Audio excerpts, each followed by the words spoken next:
But we always have our North Star on the customer, right? And what's the right thing to do for the customer, right? So you talk about that knowing the customer is really the foundation for everything. And I'd love to just hear your personal philosophy on that.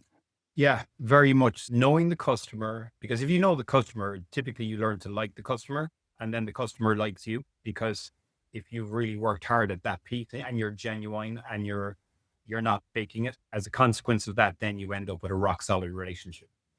And then on the back of that relationship, you then build trust. And trust underpins absolutely everything. If you have the trust of a buyer, then you are 80% of the way there. You just need to close the delta on the commercials and you're pretty much set. So I see it always as my job being with a partner, with a client, with a prospect, whatever it might be. My job is really to know their business, know their role within their business, and know what works and what doesn't work and why maybe it doesn't. So that's really important as well. Have they tried to solve it? Why didn't they solve it? Why didn't they try? What's the appetite level like? It's critical. And, I suppose when I think of my mindset and what changed it, when you graduate and you come out and you're all gung ho and you want to move into sales and you're thinking, this is it, this is the career for me. Like a lot of people, I thought selling was about once you have a great product or a service, you just convince the customers to buy it then. So you have a really good, slick pitch and then you deliver on all the takeaways and that's it, your job done. But the moment I understood that deeply understanding the customer has to come first, everything shifted then. And of course, it took losing a lot of deals for that realization to hit home. So for me, nowadays, and our team, I talk about it a lot. It's not about pitching anymore. Obviously, that's a component of it. But before that, you have to almost triage the deal. You have to diagnose what the issues are. And you have to do that. You have to see the world through the customer's lens, understand what their pressures are, what are their KPIs, who are they answerable to, what do their processes look like, what is success for them, and what's stopping them from delivering upon that success. So you're not really pitching to them anymore. You're now creating value with them. We did a workshop with a partner recently in Amsterdam and a team, and myself and a couple of the product team and tax technology team were on site for a day.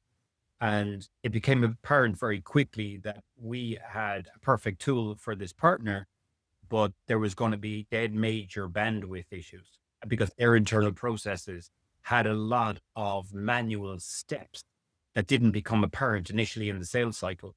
And it was only by going on site, getting to know the stakeholders really well, were we able, and exactly what their challenges were, really understanding their processes, getting under the hood of their engine as such, were we able to diagnose the problem. And once we diagnosed that, we understood then that there was a middleware required to make the software tick for them. And so that realization of really looking at it from the customer's point of view is the ultimate.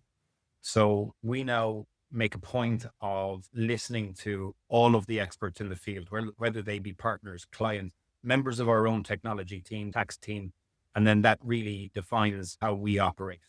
So talking to customers, mapping their workflows, understanding the human and the business context, that allows us then to make sure that we have a solution that's going to deliver, because it's not an out of the box, one size fits all. No two firms are going to be the same. No two corporates are going to be the same. So we really need to understand what are they dealing with. And then, as I said, diagnose that and then work from there.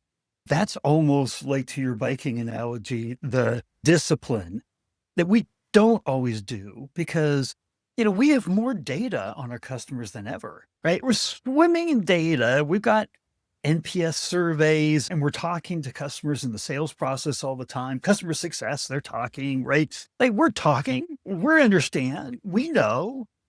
But what's interesting of what you're saying there is a lot of companies, I feel, use the go-to-market motion of the sales and customer success motions to replace deep customer understanding.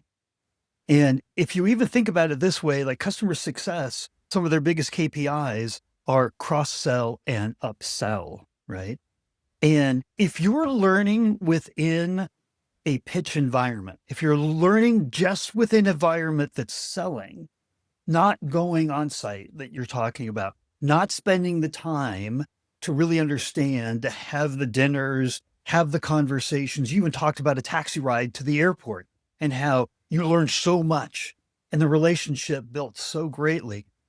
It's almost like, to your biking analogy, that's the getting up at 5 in the morning when everybody else is in bed, going down to the mountains and being on your bike, right? The companies that do that, that have the discipline to do that, is that the lesson you're kind of saying here is you got to do the hard work. You got to put in the time. You got to, Absolutely. Go the extra mile. And it's the human component. That taxi story is a really powerful one. We had our annual Elevate conference in March. One of my partners, I was taking them back to the airport for their flight back to Europe. And he had the opportunity, the company was going to organize a taxi. And I said, no, he's flying back from my city. I'll take him back. And then that gave director and me 3 hours in the car, another 2 hours in the city having lunch, and then another half an hour taking him to the airport and saying goodbye. And I would say at the end of that day, I went from having a great relationship with a partner to having a great relationship with a partner who's now a friend. So that's how powerful that is. And we collaborate. We had a great working relationship, but now it's just gone to another tier, another level entirely.